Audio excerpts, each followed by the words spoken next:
Olá, pessoal, boa noite. Estamos chegando aqui com um pouquinho de atraso por causa do sinal, por causa da internet, mas estamos aqui para essa live que é debatendo sobre as mudanças do Enem 2017.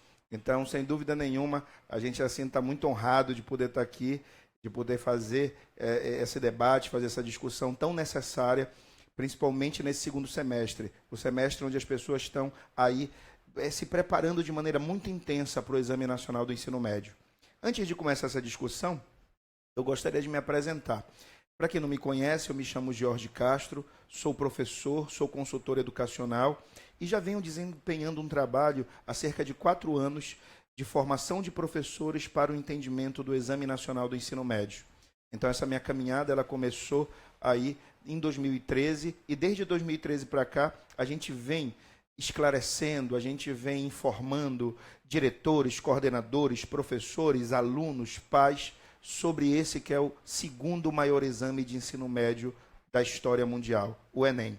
Então, mais uma vez, eu agradeço a presença de vocês, de quem está acompanhando a gente, e vou apresentar aqui ao meu lado o professor Francinei Palheta.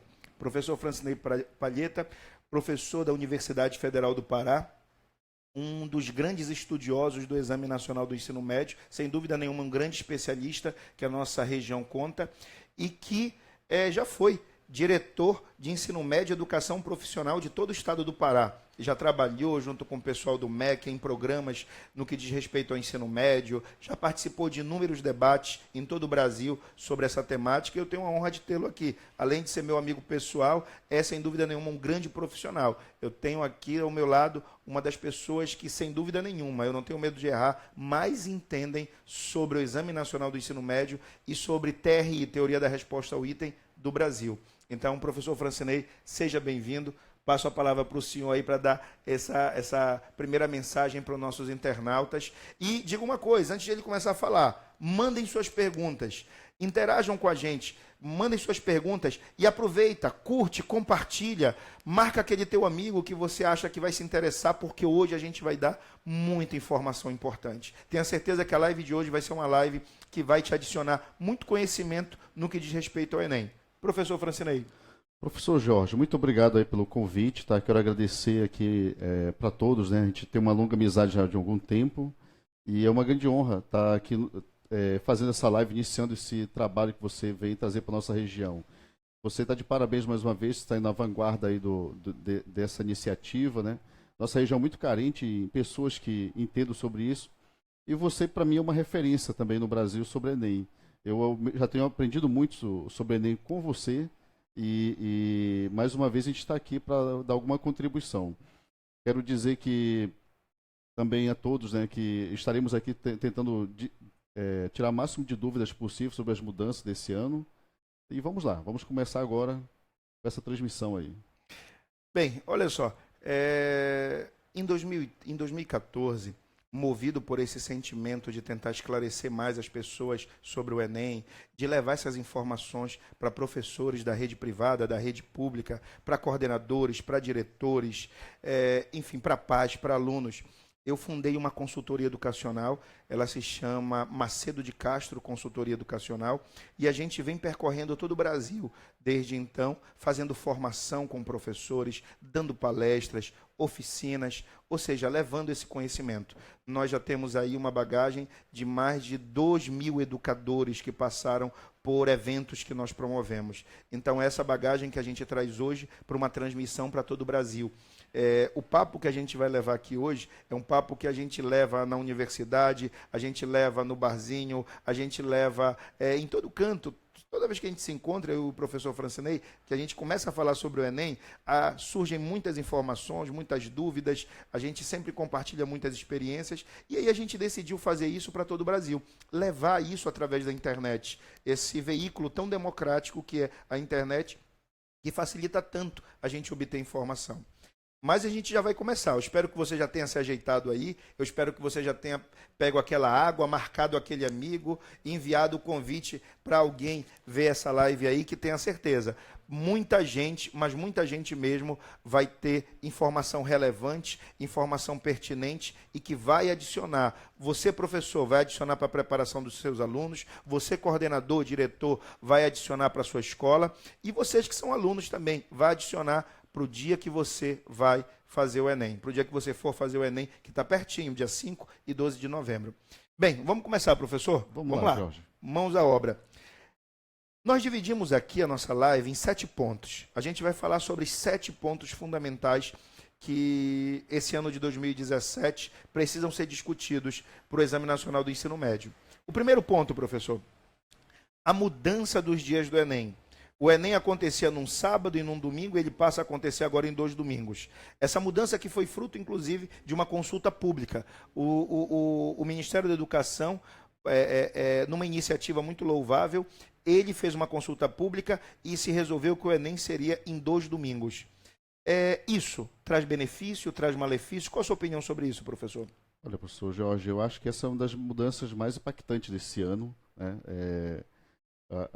A iniciativa do MEC foi realmente muito louvável em fazer essa consulta pública e saber o que é que pensa, né? O que pensa aquele que vai fazer a prova do Enem. Olha só, você é submetido, antes era submetido a 2 dias de provas, 2 dias, né, em que você era avaliado, né, em 120 habilidades, 180 itens que eram para esses 2 dias, dividido pelos 2 dias, 4 horas de conhecimento. Isso trazia uma dificuldade muito grande. Quando você separa, coloca em 2 domingos consecutivos, você dá uma aliviada aí. Além de ter uma outra organização, que é uma organização por área, né? Você faz uma proximidade agora. Você coloca o primeiro dia ciências humanas junto com linguagens, e no segundo dia você vai colocar ciências natureza e matemática. Isso cognitivamente é muito melhor do que no modelo antigo. Além de tudo, você também distribui um pouco o peso dessas provas, né? Uma vez que você coloca redação distante de matemática. Matemática, nós sabemos da dificuldade que os nossos estudantes têm com matemática. E quando você separa a redação, que é outro bicho-papão, você torna isso menos penoso para aquele que está fazendo essa avaliação. A avaliação do Enem, ela sempre foi tratada como uma grande maratona, né? 2 dias, né? Realmente muito puxado, muito exaustivo. Os candidatos tinham que se preparar muito, né? Não que vão se preparar menos, mas você pelo menos tem uma semana aí para poder dar uma relaxada, poder respirar e aí se preparar para a segunda prova. Eu gostaria de falar 2 coisas sobre isso, professor. A primeira delas é que eu concordo plenamente, o Enem é uma maratona. Desde que eu comecei a trabalhar com consultoria nessa área, eu faço o Enem todos os anos. Desde 2013 eu faço o Enem todos os anos, os 2 dias, faço a redação, leio as questões, e eu posso lhe dizer uma coisa: ele é exaustivo, ele é penoso, ele massacra mesmo. Você imagina você chegar no segundo dia, já muito cansado, e no modelo antigo você ter que enfrentar uma prova que era de matemática, redação e linguagens. Deixar uma prova de... 3 provas, basicamente, né? O problema eram 2 provas cruciais, matemática e redação no mesmo dia. Esse modelo era um modelo que realmente precisava ser revisto. Para mim, na minha opinião, essa foi uma bola dentro do Ministério da Educação. Foi realmente uma mudança que foi uma mudança extremamente pertinente, porque isso sacrificava muitos alunos. E aí eu queria chamar a atenção de uma outra coisa, dos alunos sabatistas. Perfeito. Era algo desumano deixar esses alunos trancados numa sala durante todo o horário em que estava acontecendo o Enem no sábado, para só depois de todo mundo eles começarem.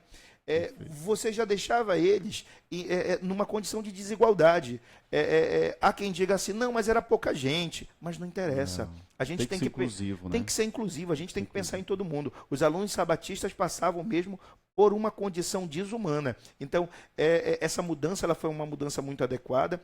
Eu acho que deixar a prova de redação junto com ciências humanas e com linguagens num domingo e deixar matemática e ciências da natureza foi algo muito prudente. Isso, e com uma semana de intervalo, eu acho que esse ano, quem fez Enem ano passado vai sentir uma mudança na disposição física, vai sentir uma mudança no ânimo realmente de fazer a prova, porque você imagina, para a região norte, para o Acre, por exemplo, com fuso horário de, Fuso horário, de 2 horas de diferença. O cara vai fazer a prova do Enem 11 da manhã. Se ele vai fazer 11 da manhã, ele tem que ter saído da casa dele muitas vezes 9, 9h30. Só tomou o café. E ele fica até de tarde, ficava até o meio da tarde sem se alimentar. Então era algo mesmo que durante 2 dias provocava um desgaste físico muito grande. Além de tudo, né, tem um outro detalhe, né? Como ele tem essa semana, o aluno ele sabe se autoavaliar, ele sabe se ele, quanto ele foi bem ou não, né? Então ele tem uma semana aí para ele poder repensar um pouco, né? Reelaborar as estratégias aí. Eu acho que isso realmente traz muito benefício.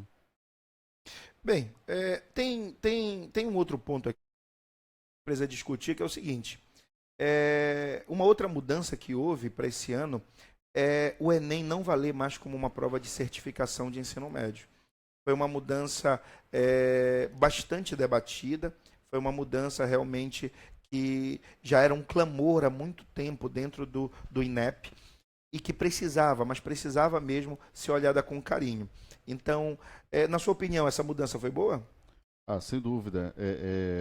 O Enseja, né, que vai acontecer esse ano, o que é que acontece? Ele deixou de ser usado, faz alguns anos deixou de ser usado, né? E o Enem começou a ser certificadora também, a avaliação ser certificadora. Tem várias coisas que a gente pode tirar daí, né? Por exemplo, o Enseja, ele tinha sua matriz própria, uma matriz muito boa, e tinha um foco importante que a gente não pode deixar de lado, né? Ele olhar para um estudante, para um cidadão, com uma peculiaridade diferente. Qual é essa peculiaridade desse cidadão? Ele, por alguma contingência da vida, ele deixou a escola. Ele parou de estudar. E aí o que você pode aproveitar dele é que ele tem uma experiência de vida muito grande. Então, essa matriz do Enseja é uma matriz que leva em conta os saberes que ele trouxe na vida, que ele vem carregando a vida. Ele é uma pessoa que ele é pai, ele é trabalhador, às vezes ele é chefe de família. Então, tudo isso tem que ser levado em conta. E a matriz de referência do Enseja, ela tem essa característica. Quando você olha para a matriz do Enem, ela não tem esse foco. Deixa eu só esclarecer os nossos internautas aí sobre uma questão. O professor está entrando na questão do Enseja, mas antes eu gostaria de esclarecer uma coisa. O Enem, ele tinha 3 objetivos fundamentais. Ele tinha inúmeros objetivos, mas ele tinha 3 fundamentais. O Enem ele servia como uma prova, e ainda serve como uma prova de classificação dos alunos por ingresso no ensino superior. O Enem servia para certificação de ensino médio. E o Enem servia como indicador do ensino das escolas de ensino médio. Então eu tinha três objetivos para o Enem principais: classificar alunos para ingresso no ensino superior, certificação do ensino médio e indicador de qualidade de ensino das escolas de ensino médio. O que o MEC resolveu fazer? Ele resolveu fazer o seguinte: olha, o Enem, na verdade, ele está sendo muito utilizado para quê? Para ingresso no ensino superior, para classificar alunos para ingresso no ensino superior. Então a gente vai fazer uma coisa: a gente vai tirar do Enem esse peso, que é ser uma prova certificadora do ensino médio. A gente vai tirar do Enem mais outro peso, que é ser um indicador de qualidade de ensino para as escolas de ensino médio, e ele vai agora ser apenas uma prova de classificação para ingresso no ensino superior. Isso tem uma consequência para você que vai fazer a prova muito grande, que a gente vai falar daqui a pouco. Mas e aí, como ficam as pessoas que precisam ter a certificação do ensino médio? Aí o MEC criou, né? O MEC, na verdade, resgatou uma prova que ele já aplicava alguns anos atrás, chamada de Exame Nacional de Certificação de Competência de Jovens e Adultos, Enseja. Eu faço até um alerta, né, professor? Para os alunos de escola pública. Se você é um aluno de escola pública, você está no primeiro ano do ensino médio, você está no segundo ano do ensino médio, e você já tem mais de 18 anos, ou até mesmo se você é do ensino fundamental, ou até mesmo se você não está nem matriculado numa escola de ensino médio ou fundamental pública. Você tendo mais de 18 anos, você pode fazer a prova do Enseja. As inscrições abrem a partir de agora, a partir do dia 7 de agosto. A partir do dia 7 de agosto, semana que vem, segunda-feira que vem, as inscrições estão abertas. Você tendo mais de 18 anos, você vai fazer uma prova que é uma prova de ciências da natureza, ciências humanas, linguagens e matemática. 30 questões em cada área de conhecimento e mais uma redação. A prova vai acontecer num dia só, num dia inteiro. Tudo bem? Então, todo mundo que tiver mais de 18 anos pode fazer a prova do Enseja e obter a certificação do ensino médio, desde que consiga, claro, obter uma pontuação mínima para isso. É interessante ressaltar, mas professor, eu nem terminei o fundamental, eu tenho mais de 18 anos e nem terminei o fundamental. Se você nem terminou o fundamental, não tem problema nenhum. Com mais de 18 anos, você pode fazer já a prova de certificação para o ensino médio. E se você tiver mais de 15, a prova de certificação para o ensino fundamental. Então, é uma porta que se abre, é mais uma perspectiva. Agora, eu tenho uma pergunta sobre isso, professor. Por que, argumento técnico, por que a gente precisou tirar a certificação do ensino médio da prova do Enem? A gente sabe, a gente já debateu sobre isso, a gente sabe que tem uma justificativa técnica para isso. Por que a gente precisou fazer isso? Olha, Jorge, em torno de 1 milhão de estudantes todo ano se inscreviam para fazer a certificação. Mas o resultado é que menos de 10% disso, né, conseguiu êxito na certificação, a nota mínima para conseguir certificação. Aí você tem uma questão, né? Como a prova do Enem não é muito adequada para esse público, muita gente que queria ser a certificação do ensino médio não era atendida. E quando você separa, agora não, você vai ter uma prova específica para isso, né? Uma prova que é mais adequada para esse estudante, tá? Você separa os objetivos. Isso também tem uma outra consequência que vai surgir também no Enem, né, que já pode adiantar, é o seguinte, né? A prova do Enem deve se tornar um pouco mais difícil por conta disso, porque como ela é uma prova agora, como você falou, ela tinha 3 objetivos, agora ela só tem um, ela é classificatória.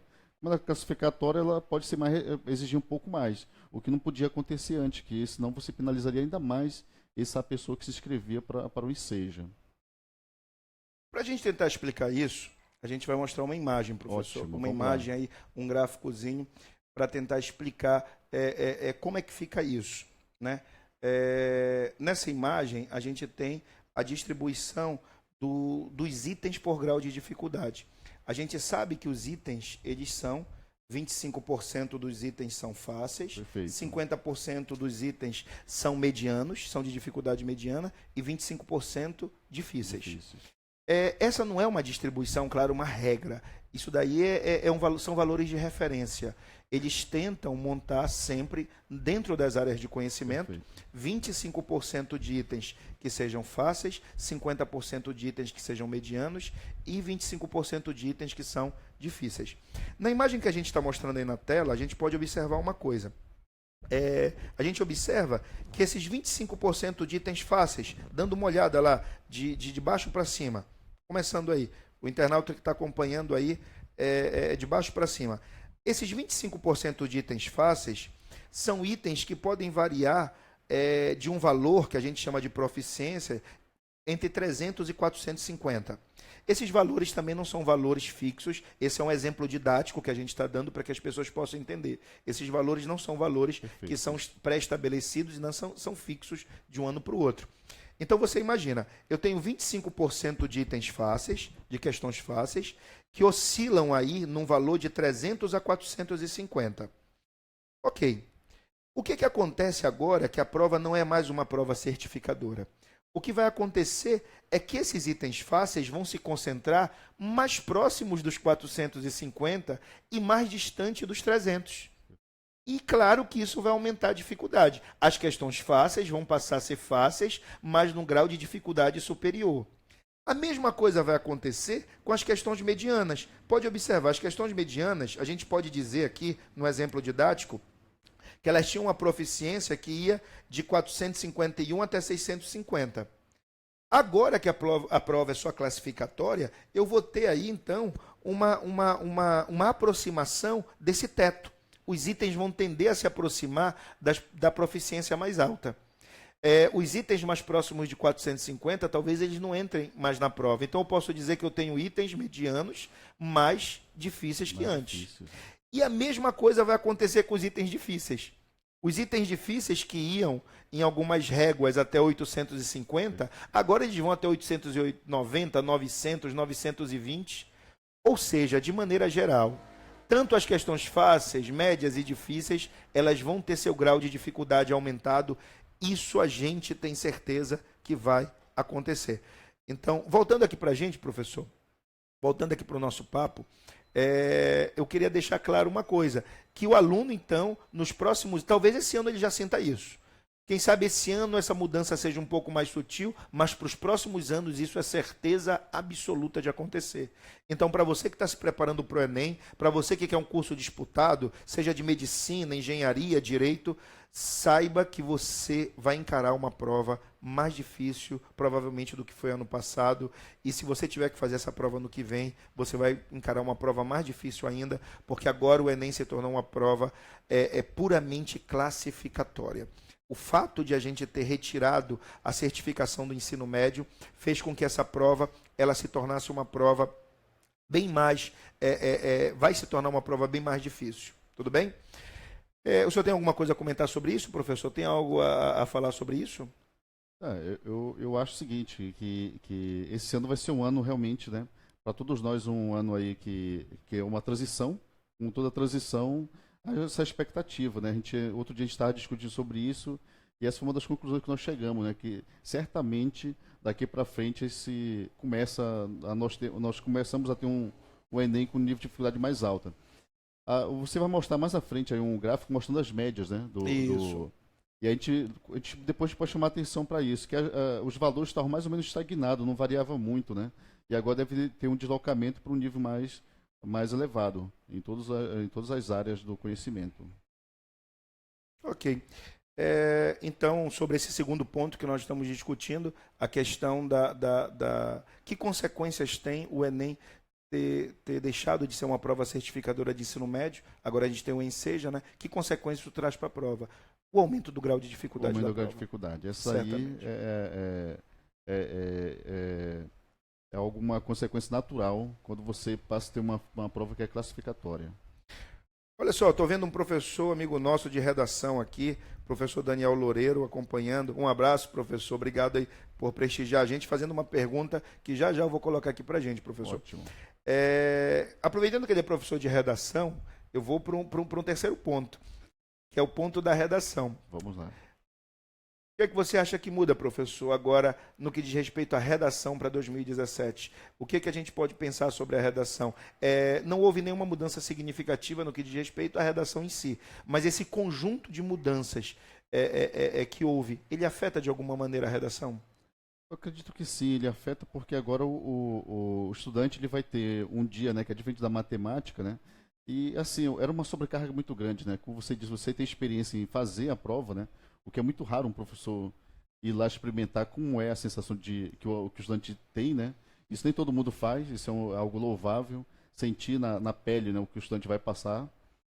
E você sabe que é difícil, a gente está fazendo uma prova de matemática, mas na frente você vai comentar a importância de se dar atenção para a prova de matemática, sei que você vai comentar mais depois para isso. E aí de repente você muda, né? Muda para outro nível cognitivo, que é tratar agora da redação. E aí, talvez, né, isso traga uma dificuldade, talvez por isso também tenha tantos zeros na prova de redação, talvez por isso que o resultado não seja tão bom em redação, por conta desse modelo antigo que nós tínhamos, redação e matemática no mesmo dia. Separando, eu acho que melhora para todo mundo. Eu também encaro isso como uma coisa muito positiva, separar a redação, a prova de redação, da de matemática, não deixá-las no mesmo dia, eu acho que isso já traz um ganho para o aluno por si só, isso vai trazer, né? Eu sempre achei que esse modelo era um modelo muito equivocado, sou até sincero em dizer isso. Particularmente, achava impossível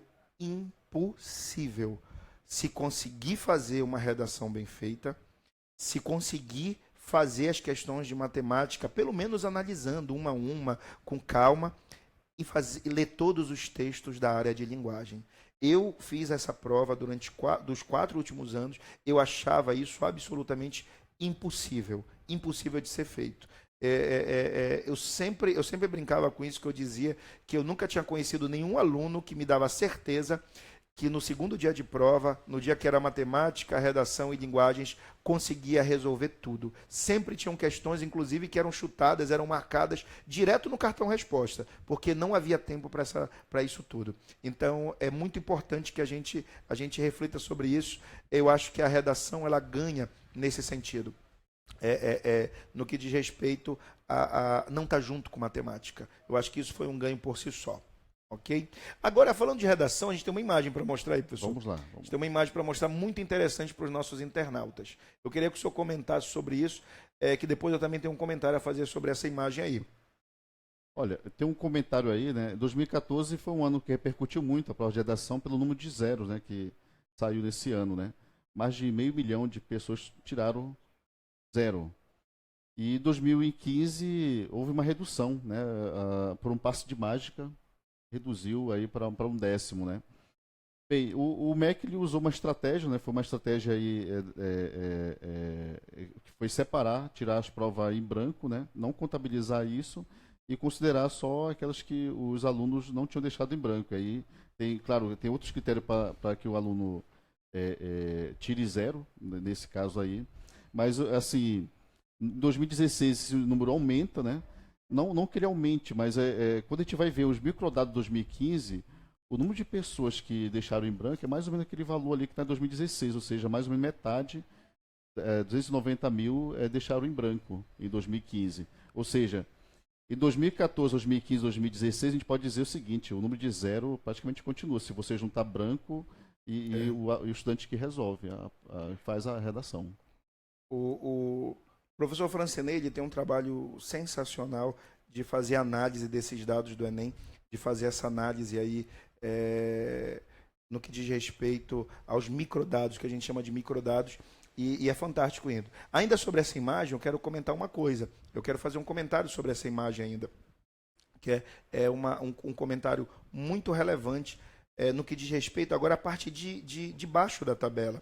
Né? Se vocês olharem, você que está se preparando para medicina, você que está se preparando para engenharia, para direito, enfim, seja lá qual curso concorrido for, muito disputado, você vai notar uma coisa. Eu queria que você se concentrasse lá nessa imagem, na faixa de 700 a 800. Se você olhar essa faixa, que ela vai de 700 a 800, e for acompanhando essa evolução em 2014, 15 e 16, você vai perceber uma coisa. Nessa faixa aí, a gente teve um aumento, a gente vem tendo um aumento considerável, inclusive, de alunos que vão evoluindo, que estão conseguindo ficar nessa faixa entre 700 e 800. Você perceba, em 2014 eu tive 370.428 alunos nessa faixa. Já em 2015 isso sobe para 401.000. E isso aumenta em 2016 para 428.994. Então a gente percebe que essa galera que está lá na ponta, disputando, na disputa dos cursos mais concorridos, estão se preparando cada vez mais. Quando a gente olha para a faixa de 800 a 900, a gente vê a mesma coisa.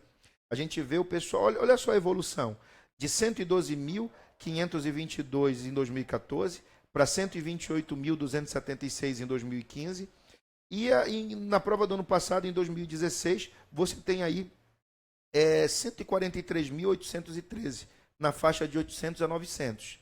E a galera que está lá na ponta, brigando para tirar 1.000, o pessoal que fica nessa faixa entre 900 e 1.000 também tem aumentado consideravelmente. A gente pode dizer aí que de 2014 para 2016 a gente teve um aumento de 50%. Em contrapartida, o número de notas 1.000 tem diminuído cada vez mais. Você note, ano passado nós tivemos só 77 notas 1.000 em todo o Brasil no Exame Nacional de Ensino Médio. Professor, sobre isso, o senhor tem alguma coisa a dizer? Tenho. Jorge, eu andei analisando os microdados de 2015, né? E constatei uma coisa que deu para verificar. A competência 5 é a competência que tem mais dificuldade. Onde você tem a menor média em todo o Brasil é competência 5. Sabe? Então fica uma dica aí, o nosso colega que está de redação que está participando da live, né? Fica uma dica aí, professor. De repente dá uma atenção maior nessa competência 5. Essa tem sido uma dificuldade dos alunos, pelo menos nos microdados de 2015, que são os últimos microdados que foram disponibilizados pelo INEP. Não tem 2016 que ainda não foi disponibilizado. A outra questão, né, é o seguinte, né? Se a gente for olhar onde tem mais zero, né? Pelo menos no Pará, eu peguei só o recorte do Pará, onde tem mais zero é na competência 1. Ou seja, que eu acho que, se eu não estou enganado, é competência sobre dominar linguagens, né? alguma coisa nesse sentido. Isso. Essa é que tem a maior quantidade de zeros no Pará, sabe? Então, 2 pontos aí de atenção que eu chamaria para focar para quem for trabalhar com redação. Olha só, eu queria ressaltar que o trabalho do professor Francine é um trabalho tão interessante e sempre que a gente está junto, a gente bate papo sobre isso. Ele possui os dados por, por estado, ele tem os dados por capital, ele tem os dados por município, por competência, por faixa etária, por sexo, Gênero. por gênero. Ele tem um trabalho fantástico.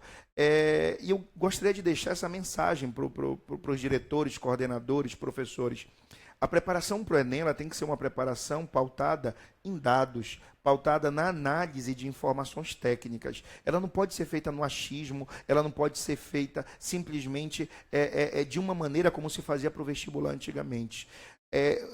Vocês não têm noção do quanto essas informações elas são valiosas para que a gente possa ter intervenções pontuais, intervenções que vão produzir resultado mesmo em uma instituição. Perfeito, professor. Eu acho que é um amadurecimento que nós estamos passando ainda, né? O Enem, apesar de existir desde 2009 com esse modelo, ele ainda está amadurecendo. Esse ano é um ano de ruptura aí, novas mudanças, né, estão por vir, né? Certamente a gente vai aprender muito ainda com essas mudanças aí e temos muito a contribuir. Essa consultoria sobre o Enem na nossa área aqui é muito importante aqui no Pará. A gente tem uma referência que é a sua consultoria. Olha, eu fico lisonjeado, Francine. A gente não está aqui, gente, por favor, para jogar confete um no outro, nem nada disso, não. É porque a gente se respeita, já conhece o trabalho um do outro há muito tempo. O nosso trabalho é complementar. Enfim, só para vocês terem uma ideia, semana que vem o professor Francinei Palheta, semana que vem, né? Segunda-feira. Segunda-feira. Segunda-feira ele está viajando para São Paulo para fazer um curso com o professor Dalto Andrade, que é o professor que trouxe a teoria da resposta ao item para o Brasil. Vocês imaginem só, né? Então, eu estou com um convidado aqui de nível, estou com um convidado aqui realmente que entende do que está falando, que sabe realmente o lado técnico desse exame. Isso é muito bom a gente saber que aqui na região norte, que aqui no Pará, a gente tem gente competente, gente que entende sobre isso e que principalmente tem muita vontade de compartilhar essas informações. Muita vontade de compartilhar essas informações. Só para vocês terem uma ideia, a minha consultoria, ela faz um trabalho gratuito nas redes, na rede estadual de ensino. A gente dá palestras, cursos, oficinas gratuitamente para as escolas de ensino médio da rede pública de ensino. Nós já atendemos aqui na região metropolitana e no interior mais de 35 escolas com cursos, oficinas. É claro que a consultoria tem também que sobreviver, a gente cobra esse serviço das escolas privadas, mas para as escolas públicas esse serviço é absolutamente gratuito, porque a gente entende que a gente tem que ter responsabilidade social, a gente precisa olhar por esses professores, coordenadores, diretores, que muitas vezes não têm a devida atenção das suas secretarias de educação no que diz respeito a essas informações. O professor Francinei, que já foi responsável por todo o ensino médio do estado do Pará, sabe do que eu estou falando. Essa era uma luta nossa, eu que trabalhei com ele lá. Então, é preciso que a gente leve essas informações, né, professor? Isso. Jorge, você lembra quando eu te convidei para ser coordenador de ensino médio, né? Essa é uma parceria que já vem de longo. Foi meu chefe. Uma parceria longa aí. E você sabe da dificuldade que é no nosso estado aqui do Pará, né? Além da distância, que é algo natural, né? Uma questão geográfica, né? Mas tem também outras questões aí que tem que ser levado em conta, né? É a questão da formação de professores, né? Tem a questão da infraestrutura. Não é fácil. A vida do nosso professor lá, batalhador da escola pública, realmente é um guerreiro, nosso companheiro lá que está trabalhando. E nossos estudantes também que estão aí, sabe, super interessados, estão participando aí certamente, interessados em entender um pouco mais como é que funciona o Enem. Olha só, o professor aqui, Daniel, professor de redação, está dizendo que a competência 1 diz respeito ao domínio da norma culta e escrita da língua. Muito obrigado, professor, pela contribuição aí, né? Claro, nós somos pessoas que analisamos os dados, mas a gente de maneira nenhuma vai invadir o lado técnico de linguagens, porque a gente não tem formação para isso, a gente não tem a devida qualificação, inclusive, para isso, mas a gente gosta de trazer as informações que estão disponíveis, esses dados que já estão tratados. Por exemplo, esse dado aí, essa última tabela que eu mostrei para vocês, A gente não encontra isso em site, a gente não encontra isso nos principais canais de comunicação, a gente não encontra isso em qualquer live, puxando o saco aqui da nossa, mas é verdade, porque isso é fruto de um trabalho técnico de análise dos dados do Enem. Então, professor, muito obrigado aí pela contribuição. Então, saiba que a competência 1 no estado do Pará é a competência que tem o maior quantidade de zeros. maior quantidade de zeros. Exatamente. Maior quantidade de zeros dentre as 5 competências que são avaliadas na redação. Agora, tem uma pergunta aqui, professor, Vamos bem lá. interessante do Paulo Thiago. Ele pergunta assim, e é uma pergunta que eu ando encarando muito, principalmente na rede privada, as pessoas têm que me perguntado muito sobre isso, muito. A mudança da organização do Enem para a Fundação Getúlio Vargas deve trazer mudanças em relação à dificuldade das questões? Haja vista que a Fundação Getúlio Vargas tem um estilo de questões diferentes com que estamos acostumados a ver no Enem? Olha, muito obrigado, Tiago, é isso? Tiago Moraes, Isso. Paulo Thiago Moraes. Paulo, Tiago, parabéns aí pela pergunta fantástica, tá? Você está antenado aí sobre o Enem, isso é bom, isso é muito legal, muito bom saber disso.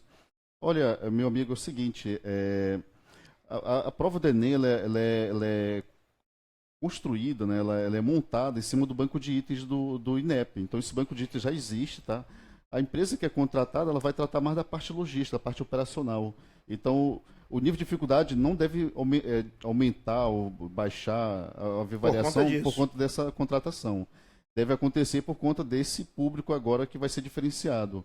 Antes você tinha 1 milhão de estudantes por ano, né, fazendo enseja, buscando a certificação. Agora, como não entra mais, o que acontece? A prova, como o Jorge falou, ela passa a ser uma prova mais certificadora, então ela vai exigir muito mais dos estudantes. Não pela contratação da empresa, mas pela uma peculiaridade dela mesmo, uma questão inerente de provas que são certificadoras. Tá? Isso tanto aqui no Brasil, qualquer lugar do mundo, provas que são certificadoras têm essa característica, seriam um pouco mais difíceis e deve ficar mais difícil a partir desse ano. A gente já havia comentado do aumento do grau de Isso. dificuldade por conta do caráter mais classificatório que a prova tomou. Agora eu gostaria de lembrar uma coisa aqui para o Paulo Thiago. O seguinte, a Fundação Getúlio Vargas, ela não assumiu sozinha toda essa logística do Enem. Na verdade, é um conjunto de empresas que vai fazer isso. E isso não incide de maneira nenhuma, vou afirmar isso aqui, vai ficar gravado na internet e pode levar essa informação. Isso não incide de maneira nenhuma no grau de dificuldade das questões, porque a Fundação Getúlio Vargas não foi contratada para elaborar itens para o Enem. Ela foi contratada, junto com outras empresas, para gerenciar toda essa logística de aplicação, toda essa parte operacional do Enem, que é uma operação de guerra, vocês imaginem, a gente fazer aí, como já teve anos, para mais de 8 milhões de pessoas, fazer aplicação de prova para mais de 8 milhões de pessoas. Então, é realmente uma operação de guerra que exige não só uma empresa, mas um conjunto de empresas. Agora, elaboração dos itens, das questões, correção e a produção dos microdados, isso é por conta do Ministério da Educação, mais especificamente do INEP. Então não se enganem quanto a isso, porque eu já vi essa informação até na internet. É uma informação falaciosa, isso não é verdade, tudo bem? Isso daí é mito. Não é isso, professor? Perfeito, professor Jorge. O senhor pontuou muito bem aí a questão. Olha lá, vamos lá, professor. Prosseguindo aqui, vou falar sobre uma coisa aí que eu sei que é o seu xodó. Eu vou falar sobre uma coisa que eu sei aí que é o carro-chefe aí das suas pesquisas, das suas análises. Eu lhe pergunto uma coisa, professor. Teoria da resposta ao item. TRI. Eu posso dizer que a TRI é o quê? Olha, teoria de resposta ao item, ela é uma teoria, né, que matemática, uma teoria estatística, né, que vem aí... O que é que você tinha antes? Você tinha a teoria clássica de teste, né? Você tinha uma pontuação de acordo com o número de questões que você acertava. Essa lógica de ter uma relação direta entre questões acertadas, quantidade de questões acertadas e uma pontuação, essa lógica não está mais dentro do arcabouço da TRI. A TRI ela vem trazer uma relação muito superior. Ela tenta avaliar, né, o traço latente, ou seja, né, por meio de itens que são elaborados, itens que são pré-testados, itens que são elaborados criteriosamente para elaborar um item, né? São uma série de questões que você tem que levar em conta. Isso eu falo do professor que elabora. Depois que tudo isso é aprovado por uma banca de examinadores, você vai montar uma prova, pré-testar, e aí você faz o que a gente chama de calibração. Cada item do banco de itens do Enem tem uma calibração. Tem 3 parâmetros, né, que é o grau de dificuldade, o grau de discriminação e o acerto casual. Esses 3 parâmetros aí, eles vêm junto com cada item da prova. Ou seja, quando você vai fazer a prova do Enem, as 130 questões, cada uma delas foi calibrada previamente. E uma das vantagens disso, qual é?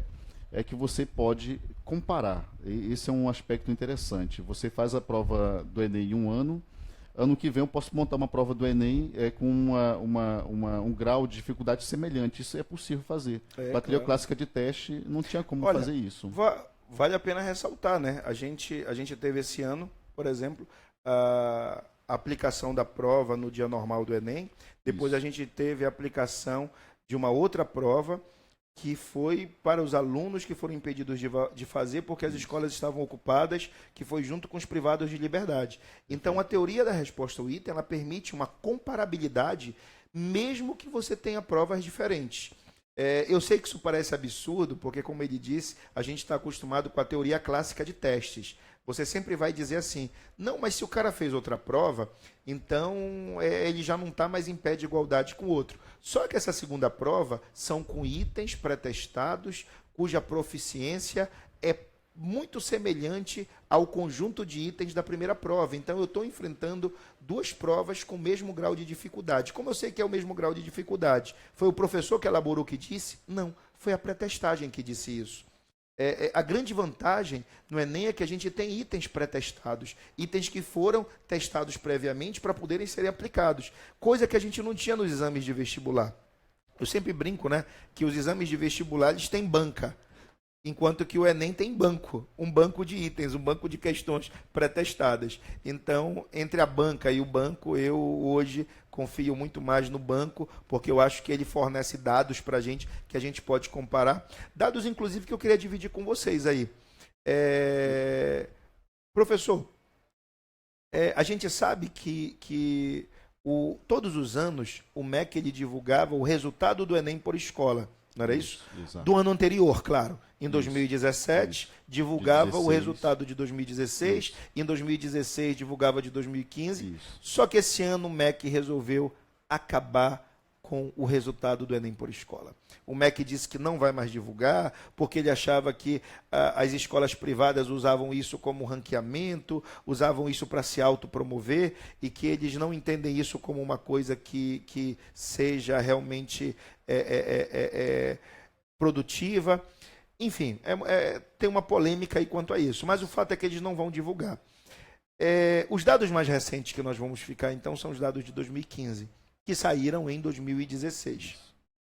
Quando a gente olha para a tela, aí, olhando para a tela, acompanhando esses dados, a gente vai perceber uma coisa.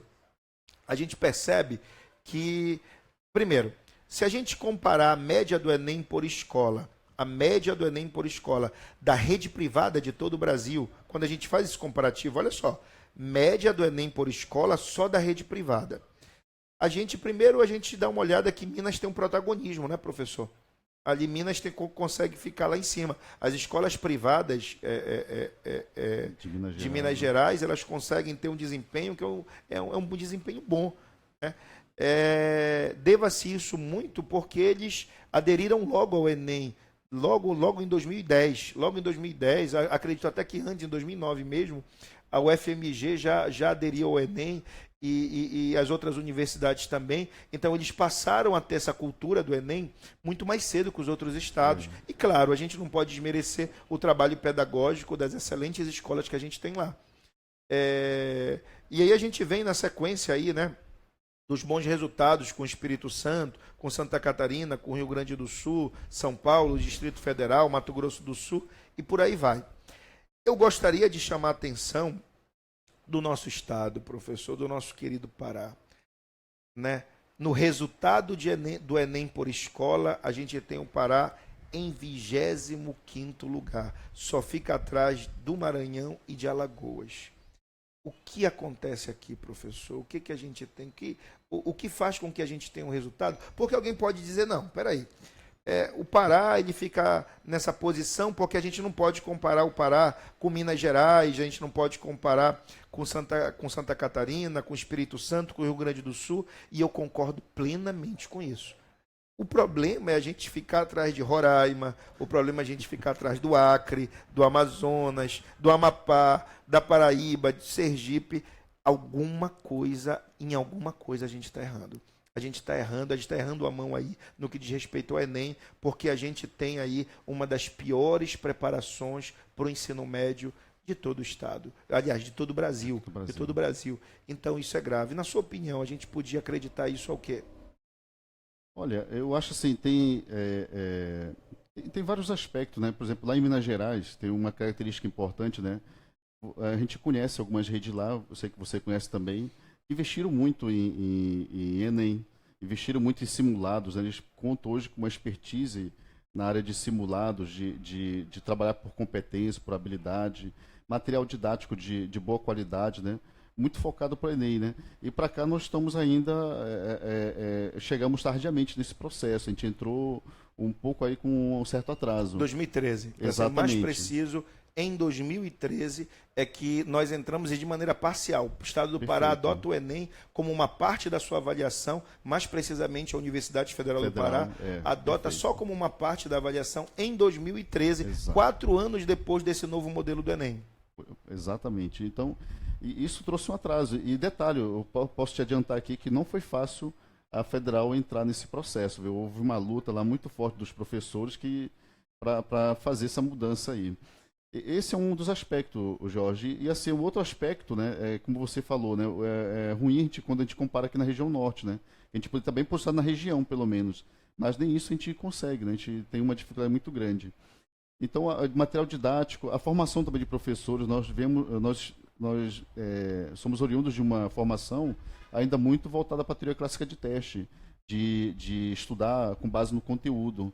Então, uma visão muito conteudista. Isso também não é adequado com a teoria de resposta ao item, que é aplicado no Enem, com as réguas, com a matriz de referência do Enem. Demorou muito. Eu sei que você tem feito um trabalho interessante aí de levar esse conhecimento, né, nas escolas públicas e privadas. E muita gente se surpreende com isso. Como é que se trabalha com matriz de referência? Não é uma coisa simples, não é uma coisa fácil. Para quem vem de uma cultura ainda presa no conteudismo, né? E outra coisa, como você falou, em 2013 entra parcialmente, né? A UEPA e as outras universidades não entrando, isso acaba dividindo. Então o estudante entra numa realidade que ele se prepara para 2 tipos de exame. Isso, o vestibular tradicional e um vestibular que é baseado em outra característica, em competências e habilidades. Como é que o professor em sala de aula vai fazer isso? Isso também tem uma dificuldade também do professor em sala de aula. Como é que ele consegue fazer as 2 coisas ao mesmo tempo? Isso é difícil. Isso aí... Olha, vale ressaltar para quem está assistindo a gente, agora eu vou me direcionar mais a coordenadores, diretores, até mesmo aos donos de escola, que todas as experiências exitosas, e a gente conhece dos outros estados, várias experiências exitosas de escolas que conseguiram ter uma média maior. Porque olha só, se você tem uma escola privada e você tem uma média no Enem, agora não vai sair mais essa média, não vai ser mais publicada pelo INEP. Mas quando você tinha uma média que conseguia ser aumentada, significa que seus alunos estavam tirando mais na prova, a média deles era maior e, consequentemente, sendo mais aprovados nos cursos mais concorridos. Então, todas as experiências exitosas nesse sentido que a gente tem, elas passaram por formação de professores, elas passaram por desenvolvimento de competência técnica no quadro docente, na equipe pedagógica. É muito importante isso, professor. Produção de material. Produção de material. É muito importante isso daí. Não existe como você preparar para o Enem, pensando em melhora de resultado de seus alunos, pautado no modelo antigo de vestibular. Isso é incoerente, não há como se fazer isso. É como se você fosse se preparar para uma corrida nadando todo dia. A preparação, ela é diferente. Você vai me dizer, nadar me dá fôlego, nadar me dá musculatura. Verdade. Isso pode até contribuir para o desempenho numa prova de atletismo, mas nunca vai ser um treinamento específico. Nunca vai ser um treinamento que vise alto rendimento, alto desempenho. Então não tem como. Eu não posso fazer isso. Eu preciso que professores, coordenadores, diretores estejam informados sobre esse exame, que entendam sobre esse processo, o que são competências, habilidades, a trabalhar com a matriz de referência, a trabalhar com o desenvolvimento das habilidades, a trabalhar com a elaboração de itens. É preciso isso, porque senão os nossos alunos, principalmente eu vou falar aqui do estado do Pará, ainda vão amargar aí essa colocação, ainda vão ficar aí submetidos a uma preparação que é uma preparação que deixa a desejar no que diz respeito aos outros estados. Professor Jorge, tem aquele detalhe, né? Ainda bem que na UFPA nós temos aquele 10%, aquela margem, né, para quem é da região norte, né? Se não tivesse aquilo ali, teria uma dificuldade a mais para o nosso estudante, porque muitos que fazem a prova de outro estado, alcançam uma boa nota, teriam chances de pegar vaga aqui também, pelo SISU. Com certeza. Agora tem uma coisa, vamos lá. Tem uma outra pergunta aqui que estão fazendo, e essa pergunta até vai ao encontro de uma que eu ia lhe fazer, professor. Qual a importância de uma escola ela ter simulados no estilo do Enem com nota TRI? Perfeito. Um cursinho, um preparatório, uma escola ter simulados. E qual a importância do aluno fazer? Porque às vezes o cursinho, o colégio oferece, o aluno não faz. Olha, é fantástico. Eu conheço, por exemplo, redes, né? Vamos falar de Minas Gerais. Uma rede lá que está em primeiro lugar em Minas Gerais, né? Eles chegam a fazer 7, 8 simulados por ano, sabe? Eu, particularmente, né, eu já conversei com diretores dessa rede, com coordenadores também, e quando eles me falam disso, eles me mostram dados, né, os dados são muito significativos. Mostram que fazer simulados com TRI, você consegue, no primeiro momento, fazer um diagnóstico com base na TRI, depois você consegue montar um plano de estudos, e isso é uma novidade, que com a teoria clássica de teste, com o modelo antigo, é difícil você fazer isso. Porque a TRI ela te permite, já que você tem uma prova calibrada, dizer em que habilidades e competências você precisa melhorar. E aí você tem um diagnóstico mais preciso possível e depois, ao longo do ano, você vai fazendo vários simulados, né? Assim, fazer 8 simulados, 7, talvez seja até um exagero, né? Eles têm bom resultado, têm ótimo resultado com isso.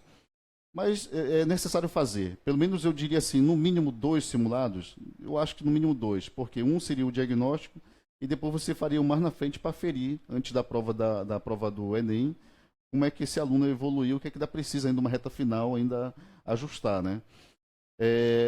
Essa é uma questão. A outra questão que eu coloco aí é o seguinte, né? Também não adianta, né, fazer simulado e ter uma nota RI, não pode também ser vamos fazer um exemplo aqui para a gente entender melhor o que eu quero dizer, né? Uma pessoa vai fazer exame porque está se sentindo mal, está se sentindo com alguma... Ou vai fazer um exame de rotina.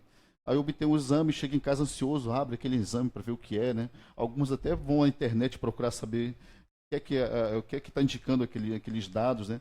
Isso não vai ajudar em nada, sabe? Essa é a grande verdade. O que adianta é você errar para alguém que tem conhecimento técnico. Ele errar para um médico. Aí o médico vai fazer o quê? Vai analisar aqueles dados, ver como é que você se encontra e a partir daí desse diagnóstico ele vai elaborar aí um tratamento. Eu entendo perfeitamente o que o senhor está falando. Eu conheço casos, inclusive, de escolas que eu trabalhei, que eu dei consultoria, onde eu sempre digo, o tratamento parou pelo meio.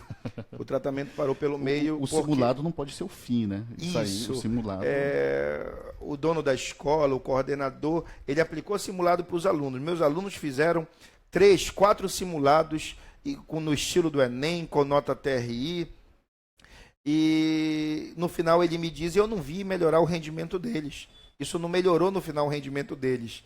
É claro que não vai melhorar. É claro que não vai melhorar porque o simulado, ele por si só não faz isso. O simulado, ele é um diagnóstico, é o exame. É como você querer ficar curado, como diz o professor Francinei, é como você querer ficar curado fazendo o exame de sangue. Você imagina, o exame de sangue é para saber o que você tem, para poder ver um tratamento para você.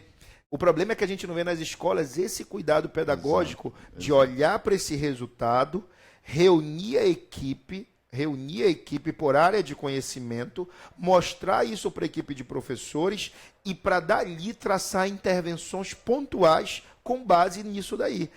Esse é o problema. E aí a escola investe e ela começa a investir em simulados e simulados e não intervém. E ela não vê a melhora na preparação dos alunos. Isso é uma realidade triste, inclusive, que eu já presenciei isso muitas vezes. Eu sempre digo, vocês estão parando o tratamento no meio. A gente não pode. O simulado não vai resolver nada. Então eu vou ser sincero. Para você que é diretor de escola, coordenador, se você tem a pretensão de melhorar o desempenho dos seus alunos e só está aplicando os simulados sem analisar esses dados, levar isso para a tua equipe e traçar junto com eles intervenções pontuais sobre isso, você está fazendo tudo errado. Eu lamento dizer, mas você só está gastando dinheiro, você só está investindo recurso, você não vai ter resultado. Olha, você não vai ter resultado no que diz respeito à melhora no desempenho dos teus alunos. Eu vou até fazer um alerta, né? Eu não vou citar nomes aqui, né? Mas tem uma instituição, uma empresa, né? E claro, com isso aí, vocês sabem, né? Com 7 milhões, 8 milhões de pessoas fazendo Enem por ano, surge uma indústria, né, por trás, né? E aí eu fiquei sabendo recentemente de uma empresa que está fazendo simulado, faz inclusive gratuitamente o simulado, né? A troco de quê? Será que eles não têm algum interesse por trás, né? Então tome cuidado, sabe? De repente você nem sabe qual é a procedência, de que maneira esses dados que a empresa vai usar, de repente ela está calibrando itens para depois revender e ganhando em cima de você. Eu acho que não é por aí, sabe? Eu acho que você tem que procurar realmente uma consultoria técnica e procurar fazer um trabalho pedagógico forte. Não dá para pensar em trabalhar o novo Enem sem um trabalho pedagógico diferenciado. Fazer o mesmo trabalho pedagógico como se fazia antes, olha, vamos lá dar aula de funções. Não é isso. É trabalhar as habilidades. É ver quais habilidades o aluno está precisando de um trabalho mais refinado, mais dedicado.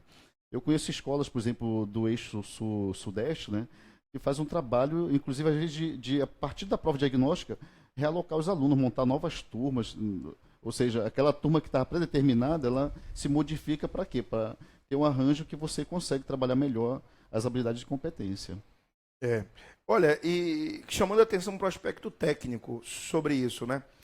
Nem todo simulado, eu falo isso aí para os alunos, para os professores, coordenadores, diretores, nem todos os simulados que dizem que dão uma nota TRI, eles dão uma nota confiável.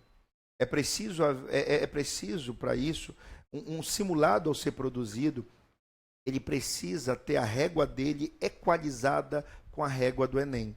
Porque eu posso produzir uma nota TRI num simulado que tem 10, 20, 30% de erro em relação à nota do Enem. Você imagina a catástrofe, eu colocar um aluno para fazer um simulado desse, o aluno tira, por exemplo, 950 em matemática. Esse simulado me diz isso. Chega lá na hora do Enem, ele tirou 600 e pouco. O simulado simplesmente enganou ele. Isso acontece. Como todo mercado, como o professor está falando, a gente tem produto de qualidade e produto que não tem qualidade. Então, na hora de você, que é gestor de uma escola e adquirir um simulado, pense bem nisso, procure averiguar a procedência, pergunta se os itens são pré-testados. Um fundamento principal de qualquer simulado é a gente ter item pré-testado. A gente precisa que os itens tenham sido pré-testados. Então, a gente conhece empresas que simplesmente não fazem isso. E aí elas vão dar uma nota TRI que é totalmente equivocada. Então, eu preciso de pré-testagem. Simulado que você vai adquirir sem pré-testagem, ele é um simulado que, tenha certeza absoluta, vai te dar um resultado errôneo. É isso, professor? É isso mesmo, sabe? Ou então, pode até acontecer que seja uma nota TRI, mas de repente não tem relação direta com a régua do INEP. Esse é um outro detalhe. Aí você não tem como comparar, né? Não tem.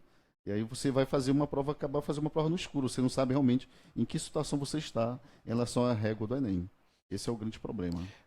Tem um outro quadro que eu gostaria de mostrar, porque a gente mostrou o quadro da rede privada, né? Então a gente falou da situação do Pará na rede privada. Aí tem um outro quadro que eu gostaria de mostrar, que é o quadro da rede estadual. O quadro da rede estadual. A rede estadual aqui, quando a gente pega o Enem por escola, a gente nota que a gente não está numa colocação assim, professor, tão ruim, né? O Pará consegue ficar ali, segundo o último resultado que a gente vai ter acesso de 2015, que saiu em 2016, o Pará fica ali em 14º lugar. Então, o que a gente pode dizer é o seguinte, que as escolas públicas do Pará quando comparadas com as semelhantes, com as outras escolas Isso. públicas dos outros estados, está em situação melhor do que as escolas privadas do Pará quando comparadas às suas semelhantes nos demais estados. É isso mesmo? É isso mesmo, né? E essa é uma comparação interessante, porque o que é injusto no ranking do MEC, né, é você colocar todo mundo junto, né? E esse que é o lado mais cruel do ranqueamento do MEC. Aí nós temos aqui uma separação, pelo menos você está comparando escolas que estão mais próximas entre si, né? É claro que tem diferença no Brasil todo, talvez isso explique um pouco desse resultado, né? Mas pelo menos você está tendo uma comparação mais justa. E aí as escolas estaduais nossas, né, estão melhor do que as privadas, né? Isso é uma coisa interessante, né?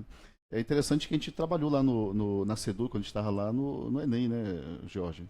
Fazendo até o Enem Digital, né? Um Exatamente. marco aí na educação paraense. Aí. Olha só, eu também gostaria de comentar sobre a rede federal. Numa próxima imagem que a gente tem aí, professor, a gente vai falar sobre a rede federal. A gente tem, então, aí a nota do Enem por escola, por estado, da rede federal. Analisando essa tabela aí, a gente verifica uma coisa, que também o estado do Pará não fica numa situação assim de muita desvantagem. A gente fica, inclusive, em 11º lugar. Inclusive, em 11º lugar. E chama atenção para uma coisa.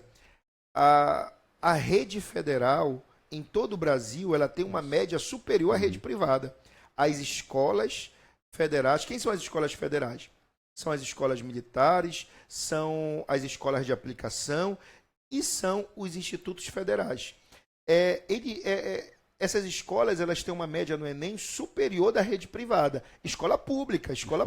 Para quem diz que a escola pública não pode dar certo, esse é um exemplo. Talvez se as nossas escolas estaduais tivessem a mesma estrutura das federais, investimento na formação dos professores, valorização, a gente tivesse aí certamente um resultado melhor. O que o senhor acha disso? Sem dúvida, né? Vamos pegar aqui a escola de aplicação, que tem o Rego Barros, né? Que são dois bons exemplos. O IFPA também, né? A carga horária do professor, inclusive, é diferenciada. Né? Quando a gente compara com a rede estadual, é muito diferente. O professor tem uma qualidade de trabalhar muito maior, tem como se dedicar, tem como fazer projeto. Tudo isso vai acumulando uma expertise para o professor, para ele poder trabalhar essas competências e habilidades.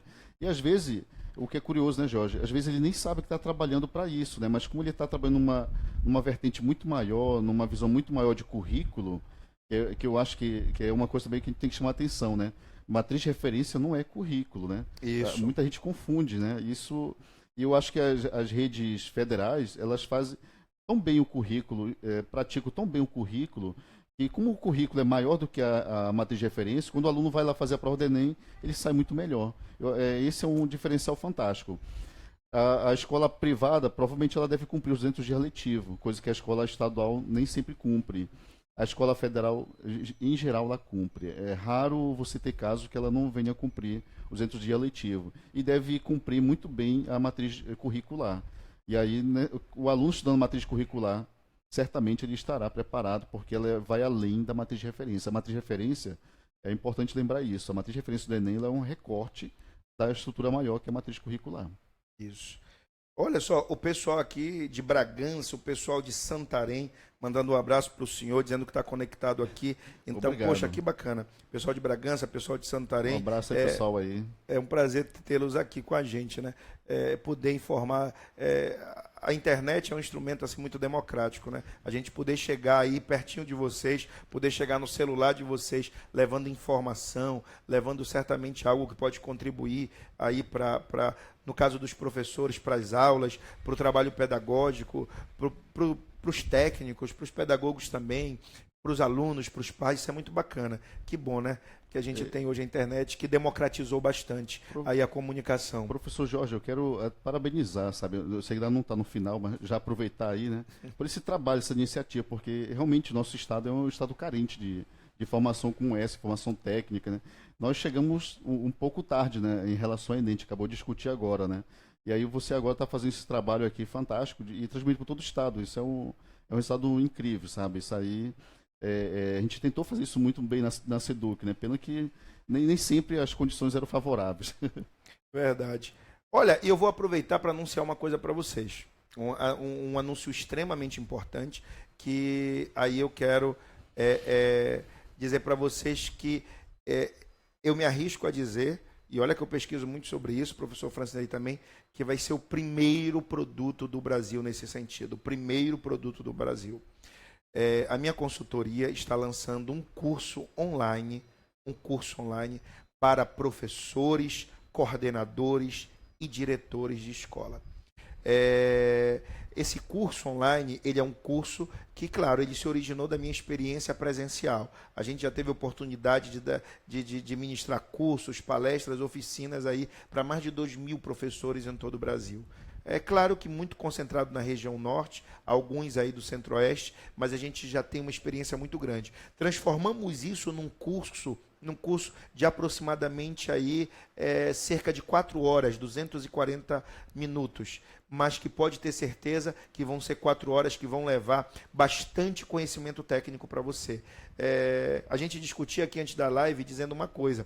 Cada coisa que a gente fala aqui, se a gente fosse aprofundar, dava uma live inteira, né, professor? Dava uma live inteira. A gente vai sair daqui a pouco, e daqui a pouco a gente está encerrando, assim, com aquele gostinho de dizer, cara, a gente podia ter falado mais sobre isso, mais sobre aquilo, mas isso tudo a gente vai estar fazendo lá no nosso curso.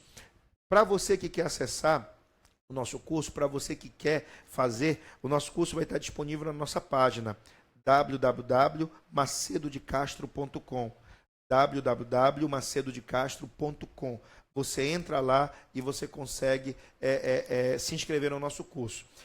O curso tem um custo mínimo, gente. O custo mínimo, o que a gente pretende é levar informação técnica para a maior parte, para o maior número de pessoas possível. Só para você ter uma ideia, esse curso sobre o Enem, para você entender bastante sobre o Enem, ele custa R$ 69,90. R$ 69,90. Você ainda pode pagar no cartão de crédito, pode dividir. Então, olha, isso aí é uma oportunidade ímpar. E digo mais, as 100 primeiras adesões ficam por R$ 39,90. 39, talvez hoje já esgote, se Deus quiser, hoje a gente já esgote as 100 primeiras. Já tinha gente aqui me perguntando, que já estava sabendo que eu ia fazer esse lançamento aqui ao vivo. Então, a gente já esgote hoje. R$ 39,90. As aulas vão estar disponíveis a partir do dia 21 de agosto. É porque a gente está tendo um trabalho primoroso de edição. Nós já gravamos, estamos na fase de edição. A partir do dia 21 de agosto vão estar disponíveis, mas você já pode adquirir. Você já pode adquirir e ficar lá assegurar a sua participação nesse curso pelo custo de R$ 39,90. Depois das 100 primeiras adesões, nós vamos ter aí o valor normal de R$ 69,90. Então, você que é professor, você que é coordenador, diretor de escola, você que quer entender mais sobre o Enem, você que quer se tornar um especialista em Enem, fica com a gente, entra lá na nossa página www.macedodecastro.com e acessa o nosso curso. E se inscreve, que tenha certeza que você vai ter informação técnica de alta qualidade. Uma outra coisa que eu gostaria aqui de falar, hora do merchan, né, gente? Olha só, é hora de a gente falar sobre aquilo que a gente produz também. O professor Francinei Palheta, ele produz esse simulado aqui, chamado Enem Turbinado. Esse é um simulado fantástico. Eu, através da consultoria, tenho recomendado ele para muitas escolas. Pelo valor que ele tem, ele tem um preço de R$ 9,90. Sai aqui para as escolas, sai até para os alunos, R$ 9,90. Você recebe esse simulado aí na tua escola, recebe esse simulado na tua casa, R$ 9,90. Claro, gente, não está incluso o preço do frete. Você vai ter uma taxa aí de entrega, dependendo da região em que você mora, mas mesmo assim não vai acrescentar muita coisa. Então, esse simulado, ele te dá nota TRI por área de conhecimento com uma facilidade. Você pode realizar ele em casa. Você compra o simulado, ele chega na tua casa e você entra no site. Entra no site, aqui nesse simulado vem uma chave que você tem que preencher, fazer um cadastro. Você entra no site e lança lá. Ciências humanas, eu respondo todas as questões de ciências humanas e ele gera minha nota TRI. Respondo todas as questões de matemática, ele gera minha nota TRI.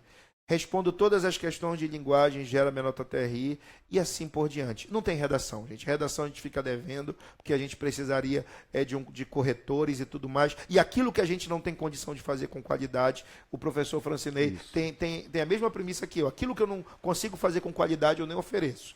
Então, redação tem uma proposta de tema aqui, que você pode utilizar, mas essa parte não tem. Mas fornece a nota TRI. E o melhor, a melhor parte. Qual é a melhor parte, professor? Olha, tem um simulador SISU, né? Lá, depois que gera a nota TRI, você pode simular, você pode saber em quais cursos você seria aprovado com o simulador SISU. Você já pensou, você gera a sua nota TRI, falando sério, professor, falando para todo o Brasil, falando sério, qual é a confiabilidade, qual o percentual de acerto dessa nota TRI, porque isso as empresas de simulado não dizem para você, né? Quando você faz um simulado, ninguém diz, olha, aqui a gente tem uma margem de 10% de erro, eles não falam isso para a gente, mas aqui a gente vai falar qual a margem aqui de erro da nota TRI que a gente tem para esse simulado que a gente está disponibilizando para a gente. Matemática, ciências naturezas e linguagem e ciências humanas, em torno de 5% a mais de erro. E em ciências humanas a gente chega a 3% a mais de erro. Imagina, de 3% a 5%. Então você tem com uma confiabilidade muito grande a sua nota TRI e melhor, você consegue prever em quais cursos você passaria pelo Brasil. Se você passaria em medicina em Minas, se você passaria em direito lá na Universidade Federal do Ceará, se você passaria, quem sabe, até aqui em fisioterapia na nossa querida Universidade Federal do Pará, enfim, você consegue prever. Então, é um produto de alta qualidade, a minha consultoria certifica, a Macedo de Castro, consultoria educacional, certifica esse simulado, porque a gente sabe que foi feito por quem tem competência técnica, quem domina a teoria da resposta ao item. E tem um outro detalhe ainda, né? Quando você tem uma nota TRI lá, ele te coloca, ele pega a tua nota TRI e te coloca dentro da métrica do Enem, e aí ele te mostra o que a gente chama de mapa de itens. Ele vai dizer quais habilidades você precisa ainda estudar, ele te dá um diagnóstico e quais habilidades você ainda tem que melhorar. R$ 9,90. Então, olha só, um preço irrisório, você consegue ter tudo isso ao seu dispor. Então, donos de escolas, diretores, coordenadores, prestem atenção nesse produto aqui. Se você é aluno mesmo, quer adquirir também, porque realmente é algo que pode fazer diferença. Vamos lá, professor, a gente está chegando ao final da nossa live. E perfeito. Eu queria deixar aqui uma grande dica para os alunos. Uma grande dica para os alunos, mas para isso eu gostaria de colocar a nossa próxima imagem aí. Então, a nossa próxima imagem para dar uma dica. O nosso aluno não pode sair daqui sem realmente uma dica preciosa, preciosa, aqui que a gente vai falar a partir de agora. Isso daí que vocês estão vendo na tela, gente, como vai ser o primeiro dia de vocês agora em 2017. O primeiro dia de prova, ele vai ser com linguagens e com ciências humanas. A gente não colocou a questão da redação aí, a gente não colocou a prova de redação, porque a gente quer falar sobre a questão da TRI, a gente quer chamar atenção para algumas coisas. Então, presta atenção nessa tabela, que na área de linguagens a gente sempre tem uma nota máxima. Essa nota máxima corresponde a quem acerta as 45 questões de linguagens, as 45 questões. E a nota mínima, ela corresponde a quem não acerta nada. Não, peraí, professor, mas quem não acerta nada não é zero? Não, não existe zero na prova do Enem. Mesmo que você não acerte nenhuma questão de uma área de conhecimento, você tem uma pontuação que é essa pontuação mínima. Tudo bem. Esse valor mínimo e máximo, a esse intervalo entre o mínimo e máximo, a gente chama de régua. A gente diz que essa é a régua da prova. É justamente esse intervalo entre o valor mínimo e o valor máximo. Entre a distância em pontos de quem não acerta nada e de quem acerta os 45 itens. Bem, você pode observar uma coisa. Que na área de linguagens, a nota máxima ela fica em torno de 850, ela fica entre 800 e 850. Entre 800 e 850, essa nota máxima. Já na área de ciências humanas, essa nota máxima, ela fica aí, ó, entre os 850 e os 900. 850 e 900. Isso, pelo menos nos 4 últimos anos, tem se repetido. O que isso quer dizer, Jorge? A área de ciências humanas, ela tem aí uma nota máxima um pouco maior, ser ligeiramente superior. Quer dizer que a nota de ciências humanas, ela rende mais pontos. Ela rende mais pontos. Eu tenho aí uma pontuação maior. Se eu tivesse que fazer a prova hoje, eu estou no primeiro dia de prova, eu devo começar por ciências humanas. É claro que essa diferença ela não é tão grande. Essa diferença não é tão grande. Né? Mas ela é uma diferença que existe. Então, eu tenho tendo uma nota máxima de ciências humanas superior a uma nota máxima de linguagens, eu tenho que começar por ciências humanas. Porque, gente, vocês vão para uma disputa, vocês vão disputar vagas com base na pontuação de vocês. Então, a gente tem que ensinar vocês a jogarem com a regra do jogo. A prova de ciências humanas, como tem uma nota máxima mais elevada, como a régua dela é mais extensa, a gente diz isso tecnicamente, ela vai render uma quantidade de pontos um pouco maior para vocês. Você pode dizer, Jorge, mas a diferença é pouca. Querido, você deixa de entrar na universidade por 1 ponto, por meio ponto. Então, qualquer diferença, você que está disputando vaga no curso de medicina, então, você pode, quem sabe, ter vivido a experiência mais dolorosa do mundo, que ter ficado de fora por causa de 1 ponto. Então, qualquer pontinho a mais para você faz toda a diferença. Então, essa dica vai para vocês aí. Professor, o que o senhor tem a falar sobre isso? Não, você está certo. Tem que dar um foco maior, onde você tem uma régua maior, né? É mais extensa, né? E tem um detalhe, depois você tem a média, né? E vai pesar mais aquela que você tem uma régua mais extensa. Então, essa dica aí de começar com ciências humanas, ela é fantástica. Tem que começar por aí mesmo, tá? Montar o máximo possível e, tendo alguma dúvida, né? Passa para a linguagem, depois retoma novamente, mas tem que fechar o máximo de questões de ciências humanas. Isso aí é uma regra que tem que ser seguida, aí uma dica importantíssima. Beleza. Aí a gente vai para um segundo quadro, professor, o quadro do segundo dia, que é sobre aí a régua de ciências da natureza e de matemática. Quando a gente olha aí, a gente vê uma coisa, mas é uma coisa que chama muita atenção, mas muita atenção. Vocês observem aí que a nota máxima de matemática, ela beira os 1.000 pontos e ela, inclusive, em 2015, superou os 1.000 pontos. Superou os 1.000 pontos. Isso é perfeitamente possível na TRI. Então, George, você está dizendo que a régua de matemática ela é mais extensa do que as outras réguas? É exatamente isso. Quando eu comparo com ciências da natureza, eu noto que ciências da natureza, aí, ela dificilmente consegue passar dos 900 pontos. Difícil, enquanto matemáticas fica muito perto de 1.000. Muito perto de 1.000. Eu não preciso nem dar dica para vocês. No segundo dia, comece por matemática. Comece por matemática, porque isso vai ser fundamental para o teu resultado. A prova de matemática, agora a diferença já não é pequena, a diferença é gritante. É uma diferença de quase 100 pontos. Ela chegou há alguns anos a ser mais de 100 pontos. Você imagina, você tem uma diferença de mais. Mas, Jorge, eu tenho dificuldade em matemática. A matemática não é o meu forte. Comece por matemática. Dedique a sua atenção inicial à matemática, porque mesmo com poucos acertos, se você tiver coerência nas respostas, você pode ter, sem dúvida nenhuma, uma nota maximizada. A prova de matemática é a prova que mais rende de todas as áreas de conhecimento. Claro, eu não estou colocando redação aí, eu estou falando só das 4 áreas de conhecimento. Tá certo isso, professor? É essa a dica mesmo? É essa a dica mesmo. E tem um detalhe, né? Não deixe questão em branco. Resolva, sabe? Tente marcar uma das alternativas, porque deixar em branco, você tá. Sempre existe a possibilidade de você acertar. E acertar, mesmo que seja no chute, você pontua. O importante é pontuar. Não esqueça que você está num processo seletivo aí, um processo classificatório, então precisa somar mais e mais ponto. Tá? Então, por favor, não deixe nada em branco, né? Tente resolver a questão. E, se, claro, não sabendo, marque lá, vai haver uma pontuação. Olha, essa dica do professor ela é extremamente importante porque, gente, a internet, claro, ela é um veículo que democratizou muita comunicação, mas ela trouxe muito fake news, muita notícia falsa. E que no que diz respeito ao Enem, o professor já deve ter encontrado muita bobagem. A gente encontra muita besteira escrita sobre o Enem.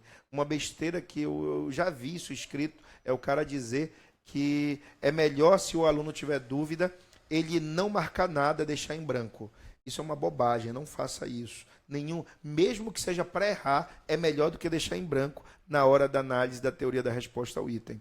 Isso aí é extremamente importante. Professor, tem uma pergunta aqui do José Wilkson, que ele diz assim, olha só a coisa interessante. Recentemente tem surgido várias plataformas de ensino para a preparação no Enem. Neste sentido, existe alguma plataforma de ensino criada pelo INEP com o objetivo de preparar principalmente alunos que não têm condições financeiras para pagar um cursinho preparatório para o Enem? Olha, o INEP ele não criou, né? Ele, na verdade, surgiu uma parceria aí com algumas empresas, né? Algumas fundações que têm financiado isso e de uns anos para cá ele tem feito uso dessas plataformas, né? Tem um programa maior que é chamado de Enem Digital, eu acho que é Enem Digital, é isso? Eu acho que é Hora do Enem, Hora do Enem, Hora do Enem. Que é, na verdade, ele se inspirar no nosso Enem Digital, quando a gente criou aqui no Pará. Então é isso que tem acontecido. Algumas plataformas aí são boas alternativas, sim, sabe? Elas são certificadas, têm uma qualidade muito boa, mas é nesse sentido. O INEP não cria, o INEP ele vai mais, né, trabalhar com parcerias. Com parceria, exatamente. Com parcerias, é exatamente isso. O INEP não tem essa atribuição de fazer preparação de alunos, ele faz a avaliação dos alunos, mas o Ministério da Educação, com parcerias com algumas plataformas que já existem, faz a hora do Enem. Agora eu gostaria de deixar claro uma coisa. Mesmo as plataformas que estão preparando para o Enem, a gente não vê, às vezes, esse foco com o desenvolvimento das habilidades, esse foco na matriz de referência. Ainda é uma aula para um vestibular tradicional, dito que é para o Enem. Então tem que ter muito cuidado com isso, né? Claro que a gente tem sim excelentes plataformas, a gente tem excelentes iniciativas, mas a gente tem também aulas que são puramente tradicionais, aulas que são puramente conteudistas e que acrescentam, se acrescentam alguma coisa, poderiam acrescentar muito mais se elas fossem pautadas no desenvolvimento das habilidades da matriz de referência. Eu espero que a gente tenha respondido aí o José Wilkson, né, que fez excelente pergunta. E aí, professor, a gente está chegando no final. Está chegando no final. Foi rápido, né, professor? Caramba, foi rápido. Olha, a gente tem uma novidade para dizer para vocês. Durante toda essa fase que antecipa a preparação para o Enem, a gente vai passar a ter lives que vão ser lives quinzenais. Daqui a 15 dias nós estaremos aqui falando de novo para alunos, professores, coordenadores, sobre outras coisas do Enem, dando outras dicas que são extremamente importantes, trazendo a opinião de outras pessoas. Desde já, professor, deixa o senhor convidado aí, de sobreaviso. Foi um prazer tê-lo aqui. Queria passar a palavra para você se despedir, para depois eu fazer as considerações finais. Olha, eu queria me despedir do público, né? Eu fico feliz de saber que em todo o estado do Pará a gente está tá tendo esse acompanhamento pelo Brasil afora. A internet dá essa possibilidade, isso é fantástico, né? A gente fazer um trabalho como esse, a Marci de Castro sai à frente aí nessa iniciativa. E mais uma vez agradecer, professor Jorge, a gente tem uma parceria longa aí, a gente tem uma amizade de muitos anos, né? Já trabalhamos junto aí no ensino médio do estado do Pará. E foi muito bom.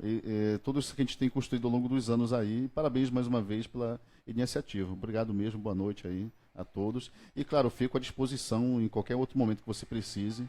Estou à disposição aí da sua consultoria. Beleza, olha só, gente. Quem quiser adquirir o simulado do professor Francinei, basta entrar no site www.enemturbinado.com.br. enemturbinado.com.br para adquirir esse simulado aqui. É simulado dos 2 dias, né? Incluindo aí as 4 horas de conhecimento. E quem quiser fazer o nosso curso para professores, coordenadores, o primeiro curso do Brasil sobre o Enem para professores, coordenadores e diretores. Todo mundo fala em preparar os alunos, né? E quem prepara os professores? E quem forma os professores? E quem faz com que os professores entendam mais sobre o Enem? A gente faz. A gente tem o único curso do Brasil que vai levar informação técnica relevante, de qualidade para você. Eu queria até jogar aí rapidinho um comercial que a gente tem sobre esse curso. Esse comercial ele é de 2 anos atrás, mas foi um curso presencial que a gente deu aqui no estado do Pará, mas ele está muito atual. Vamos lá, vamos dar uma olhadinha nele aí. Você sabia que a rede privada do estado do Pará se encontra em 22º lugar na média do Enem por escola? Na região norte, por exemplo, a rede privada do estado do Pará só está à frente do Amapá, perdendo para o Acre, Amazonas, Rondônia, Roraima e Tocantins. Tão importante quanto preparar os alunos para a prova do Enem é capacitar as pessoas que conduzem o planejamento nas escolas, diretores e coordenadores, para ter uma visão sistêmica do processo que hoje é o Exame Nacional do Ensino Médio. Aqui na Macedo de Castro, com o nosso curso Enem, Planejamento com Foco em Resultados, coordenadores, diretores e toda a equipe técnica de uma escola vão ter acesso a informações que vão ser altamente relevantes para orientar alunos, pais, professores, para um trabalho que vise resultados no Enem. No curso, nós vamos abordar aspectos, por exemplo, como as noções da teoria da resposta ao item. O que é TRI? Esse bicho de 7 cabeças que se transformou a nota do Enem vai ser esclarecido. Análise da matriz de referência em cada área de conhecimento, habilidade por habilidade, competência por competência. O que é o trabalho com habilidades e competências? E principalmente, fundamentalmente, como planejar tudo isso? Como fazer a escola ter um planejamento eficaz para tudo isso? Venha para Macedo de Castro e seja você um especialista no Enem.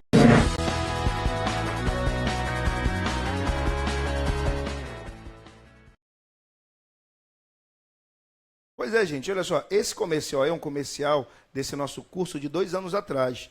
Vale ressaltar, professor, que na época o Pará estava em 22º lugar no ranking da rede privada. De lá para cá a coisa só piorou. Chegamos aí em 25º. Só vem piorando. Então é sinal que a gente precisa sim de mais informação. A gente precisa conhecer mais esse exame. E a gente fica aqui à disposição de todo mundo. É só entrar lá no nosso site, www.macedodecastro.com, para se inscrever nesse curso. Qualquer dúvida pode colocar aqui na live ainda, que a gente vai responder as perguntas que chegarem a posteriori. E ficamos muito gratos, gente, muito gratos mesmo pela presença de vocês aqui, pela interação das pessoas, muita gente aqui mandando perguntas, interagindo. Isso é muito gratificante para a gente, que tenta levar luz, tenta levar informação para um ambiente que ainda está nebuloso. Quando se fala de Exame Nacional do Ensino Médio, há muito achismo, há muita informação desencontrada, e a gente vem trazendo uma informação que realmente é pertinente, que é técnica e que vale a pena ser considerada. Então, desde já eu agradeço muito, muito. Olha, beijo no coração de todo mundo. Daqui a 15 dias a gente está de volta. E você que é professor, coordenador, diretor de escola, se inscreva lá no nosso curso, que vai estar à disposição. Professor Francinei, grande abraço, meu amigo. Valeu. Boa noite aí. Boa noite. Felicidade. Tudo bem? A gente vai se despedindo aqui. Até mais, gente. Beijo no coração. Tchau, tchau.